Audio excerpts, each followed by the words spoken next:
Hello friends, Taste Buddies channelor onno eta notun video loi আপোনালোকক স্বাগতম জনাইছো। আজি বনাইছো গাজৰৰ হালৱা। হালৱাখিনি মই খুব সহজ পদ্ধতিত বনাইছো। কেনেকৈ বনাইছো জানিবলৈ ভিডিওটো সম্পূৰ্ণ শেষলৈকে চাই থাকক। এতিয়া হওক আৰম্ভ কৰো। প্ৰথমতে গাজৰখিনি ভালদৰে ধুই সাফা কৰি লৈছো। তাৰ পিছত চেকনি এখনেৰে ৰুকি লৈছো। এনেদৰে সৰু সৰুকৈ ৰুকি লৈছো। এতিয়া গৰম কেৰাহীখনত এচামুচ ঘি দি দিলো। ঘিখিনি গলি যোৱাৰ পাছতে গাজৰখিনিও দি দিলো।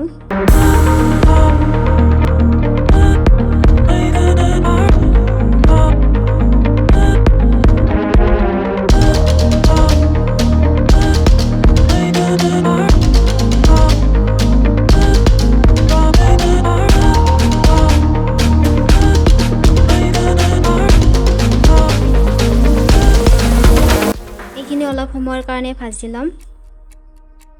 প্ৰায় 2-3 মিনিট মান সময় ভাজিব লাগিব আৰু গেছৰ ফ্লেমটো মিডিয়াম কৰি লৈছো। ঢাকনিখন লগাই দিছো।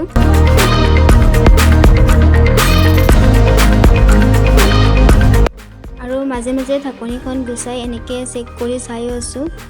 ঢাকনিখন একেবাৰে দি থলে কেৰাহীৰ তলিত লাগি যোৱাৰ চান্স থাকে। তাৰ বাবে মাজে মাজে চেক কৰি চাব লাগে।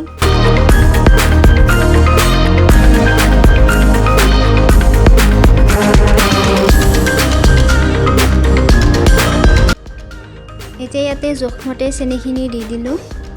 চেনিখিনি দি আৰু ভাজিব লাগিব। চেনিখিনি গলি যোৱা পৰ্যন্ত ভাজি লৈছো।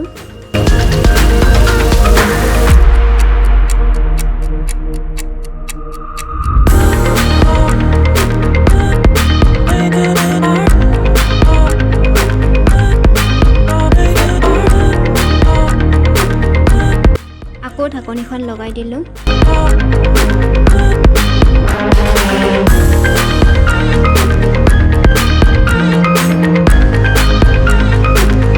চেনি আৰু গাজৰখিনি ধুনীয়াকৈ মিক্স হৈ গৈছে আৰু গাজৰখিনিও প্ৰায় সিজিছে। আৰু অলপ সময়ৰ বাবে এনেদৰে হেতাখনেৰে লৰাই লৈছো।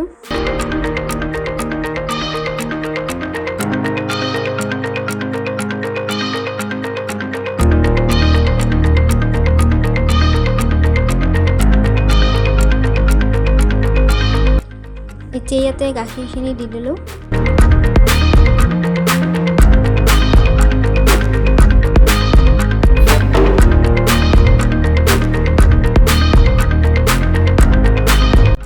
গাখীৰখিনি দিয়াৰ পিছত ঢাকনিখন আকৌ লগাই দিছো আৰু প্ৰায় 5 মিনিটমান সময় উতলিব লাগিব।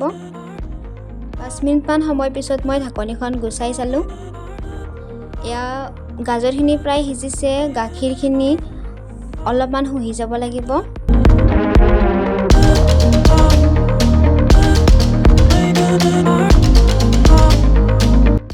এনেকৈ মাজে মাজে চেক কৰি চাই আছো।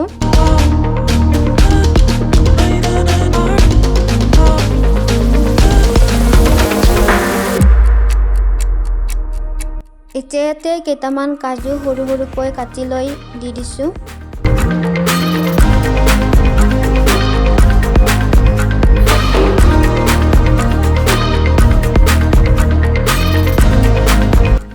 এয়া চাওক গাখীৰখিনি গোটেই শুহি গৈছে আৰু আমাৰ গাজৰ হালৱা খাবৰ বাবে ৰেডি হৈছে। এতিয়া মই গেছৰ ফ্লেমটো অফ কৰি দিছো আৰু এইখিনি ঠাণ্ডা হ'বলৈ থৈ দিছো।